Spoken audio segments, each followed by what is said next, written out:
Ever wonder why object-oriented programming, or OOPS as it's commonly known, has become such a vital part of modern computing? It's because it offers a dynamic, systematic and intuitive way of structuring and organizing code. Today we'll delve deep into the intricacies of OOPS to understand why it's so widely used and appreciated. First off, let's consider the problems with the traditional procedure-oriented approach. This way of programming relied heavily on a top-down approach, where the focus was on functions rather than the data being manipulated. It often led to issues such as poor data security and lack of flexibility, especially when dealing with complex programs. Enter Object-Oriented Programming System, or OOPS. It's a paradigm that structures programs around real-world entities, known as objects. These objects contain both data, in the form of fields, and code, in the form of procedures.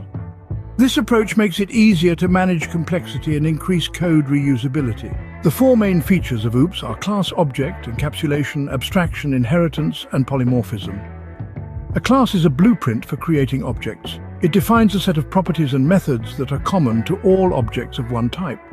An object, on the other hand, is an instance of a class containing data and methods defined by its class. Encapsulation is the bundling of data and the methods that act on that data into a single unit, the object. This not only ensures data security, but also makes the code easier to understand and maintain.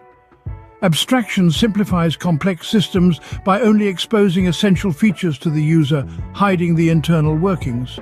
This makes the system easier to use and reduces the complexity. Inheritance allows new classes to be created from existing classes, acquiring their properties and methods. This promotes code reusability and makes the code more organized. Polymorphism allows objects of different classes to be treated as objects of a common superclass. This makes the code more flexible and easier to maintain. When creating objects, it's crucial to initialize the instance variables. These variables hold the state of an object and can be accessed using access specifiers, which determine the visibility of an object's properties and methods. Constructors play a vital role in object creation.